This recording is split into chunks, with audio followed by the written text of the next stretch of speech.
नमस्कार शेतकरी मित्रांनो, आज गावरान बेते आपली घरची कोंबडी आपण कापून आणणार आहे आणि गावरान पद्धतीने करणार आहे।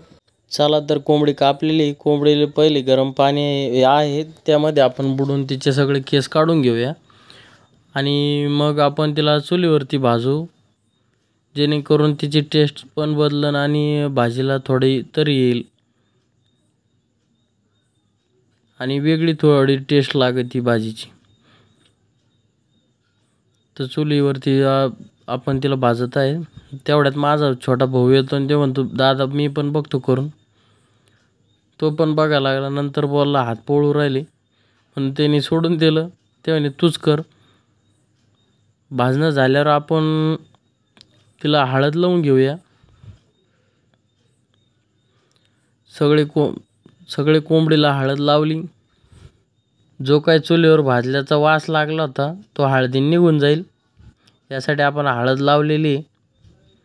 आणि आता आपण कोंबडीला कट करून घेऊया। कोंबडी कट केलेलं आहे, तिचं काळीज वेगळं केलं, थोडी साफ केली कोंबडी, पाणी घेतलं साफ करायला, पाण्याने साफ केली चांगल्या प्रकारे, बघू शकता कट केलं हे पहा। चला तर पुढे आता कांदा कापूया।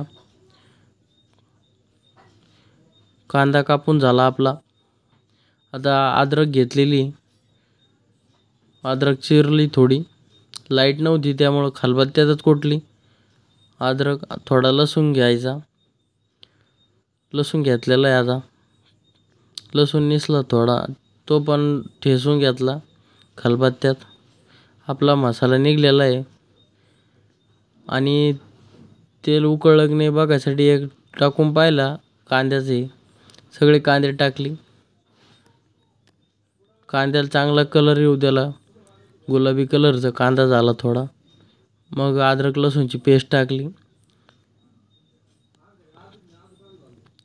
आता त्यामध्ये थोडी हळद टाकूया म्हणलं, थोडी हळद टाकली, नंतर परत गावरान मटण घेतलं, चिकन गावरान कोंबडी, मग त्यावर थोडं मीठ टाकलं आणि ते सोडलं, त्याला व्यवस्थितरित्या हलवून घेतलं, मीठ टाकलं आणि परत थोडं हलवलं, हळद आणि मीठ चांगलं मिक्स करून घेतलं। तेवढ्यात माझी मुलगी येते आणि म्हणते पप्पा चाऊमिन खायचं का? ती मला एक चाऊमिन देते, मी खातो आणि नंतर गरम केलेलं पाणी ते भाजीमध्ये मिक्स करतो आपण। एक ग्लास पाणी भाजीत टाकलं जेणेकरून आपली उकड चांगली तयार होईल, मटण चांगलं शिजन। आणि मग आपण थोडा मसाला काढला, जो आता तो मसाला तेलात हे करून घेतला, परतून घेतला आणि भाजीमध्ये सोडून दिला आणि लगेच घाई झालेली होती जेवायची। बघा माझा भाऊ म्हणतो टेस्ट भारी झाली।